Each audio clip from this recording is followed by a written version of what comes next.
NgokukaLuka isahlukwana sesishiyagalolunye soqala ukufunda evesini lokuqala.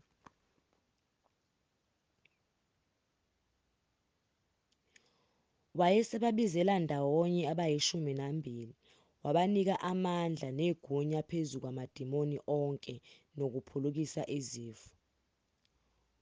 Wabathuma ukushumayela umbuso kaNkulunkulu nokuphulukisa, wathi kubo, "Ningaphathi lutho lwendlela, naludondolo, nasikhwama, nasinkwa namali, ningabi namabhantshi amabili.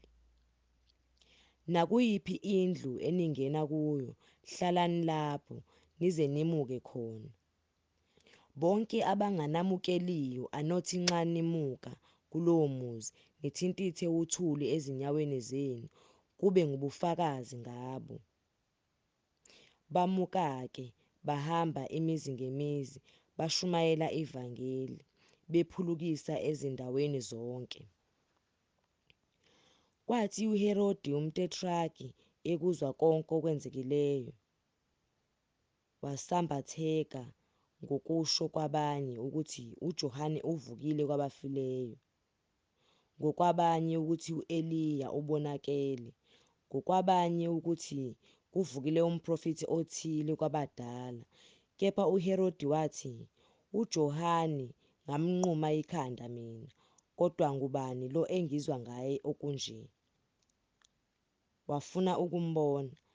Abaphostoli sebebuyile bamlandisa konke abakwenzile, wabathatha. Wamuka nabo bebodwa ukuya emzini othile iBhetshayida. Kepha izixuku sezazi zamlandela, wazithakazela, wakhuluma kuzo ngombuso kaNkulunkulu, wabaphulukisa abaswele ukuphulukiswa. Seliqala ukushona, beza kuye abayi-12 bathi, "Bamukise abantu ukuba baye emizaneni nasezweni elizungezileyo, bangenise, bathole ukudla, ngokuba lapha sisendaweni eyi-5." Kepha wathi kubo, "Bapheni nina ukudla." Bathi-ke, "Esinakho yizinkwa eziyisi5 nezinhlanzi ezimbili kuphela ngaphandle ukuba siyobathengela bonke labantu ukudla." Ngokuba kwakukhona amadoda okungathi yizinkulungwane eziyisi5, wathi kubafundi bakhe, "Bahlaliseni ngezigaba ngama-50." Benze njalo, babahlalisa bonke. Wazithabatha izinkwa eziyisi5 nezinhlanzi ezimbili, wabheka ngasezulwini, wazibusisa, wazihlephula, wanika abafundi ukuba babele isixuku. Badla basutha bonke. Kwabuthwa imvuthuluka eyasala kubo, iziqabetho eziyi12. Kwathi ekhuleka ngasesitha abafundi babenaye, wabubuza wathi, "Abantu bathi ngingubani na?" Baphendula bathi, "UJohane uMbhapathizi," kepha abanye bathi, "U-Eliya," abanye kodwa bathi, "Kuvukile umprofethi othile wabadala." Wayesethi kubo, "Nina-ke nithi ngingubani?" UPetru waphendula wathi, "UnguKristu kaNkulunkulu." Wabayala, wagcizelela ukuba bangatsheli muntu lokho. Wathi, "INdodana yoMuntu imelwe ukuhlupheka ngokuningi, ilahlwe ngamalunga nabapristi abakhulu nababhali, ibulawe, ivuswe ngosuku lwesithathu." Wayesethi kubo bonke, "Uma umuntu ethanda ukuza emva kwami, makazidele, athabathe isiphambano sakhe imihla ngemihla, angilandele. Ngokuba yilo nalowo othanda ukusindisa ukuphila kwakhe uyakulahlekelwa yikho, kepha olahlekelwa ngukuphila kwakhe ngenxa yami uyakusindisa. Ngokuba kuyamsizani umuntu uma ezuzile izwe lonke, yena uqobo alahleke ngokuba alimale na? Ngokuba yilowo nalowo onezinhloni ngami nangamazwi ami, ngaye lo iNdodana yoMuntu iyakuba nezinhloni, lapho iza ngenkazimulo yayo nekaYise neyezingelosi ezingcwele. Kepha nginitshela ngesiminya ukuthi bakhona abanye kwabemi lapha abangayikuzwa ngempela ukufa, baze bakubone umbuso kaNkulunkulu.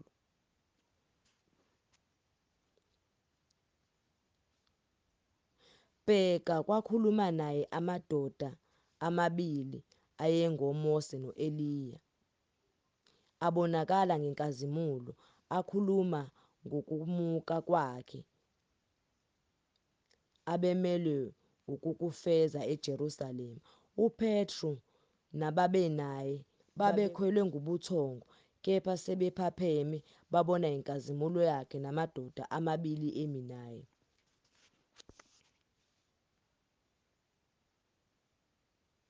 Kwathi ekwahlukaneni kwawo naye uPetru wathi kuJesu, "Nkosi, kuhle ukuba silapha. Masakhe amadokodo amathathu, elinye libe ngelakho, elinye libe ngelikaMose, elinye libe ngelika-Eliya."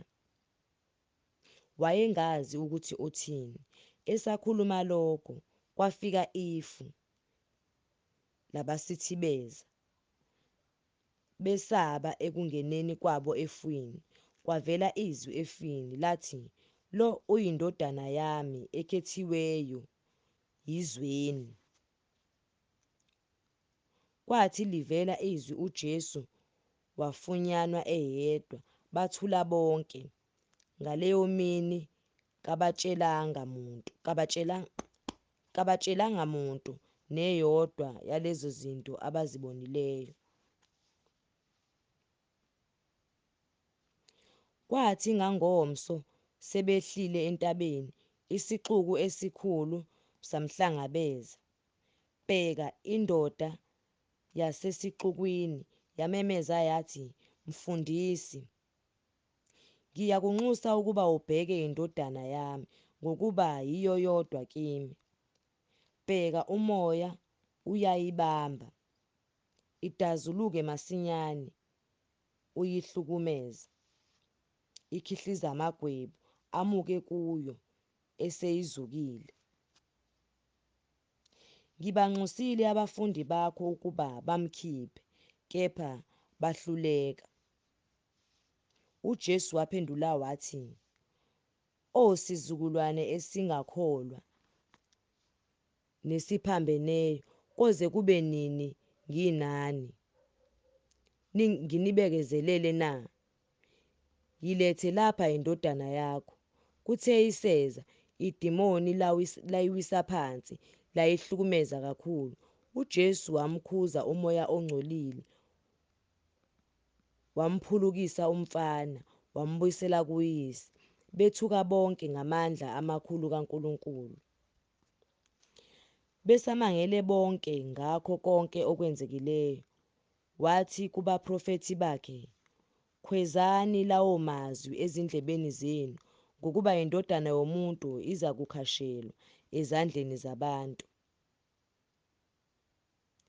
Kepha abakuzwisisanga lokho kusho. Kwakusithekile kubo ukuze bangaqondi, besaba ukumbuza ngalokho kusho.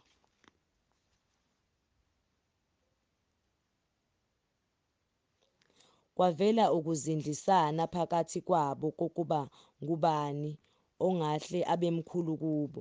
Kuthe uJesu ebona ukuzindla kwenhliziyo zabo, wathabatha umntwana wammisa phambi kwakhe, wathi kubo, "Yilowo nalowo oyakwamukela lo mntwana ngegama lami, uyangamukela mina, ongamukela mina uyamukela ongithumileyo, ngokuba omncinyana kini nonke nguye omkhulu."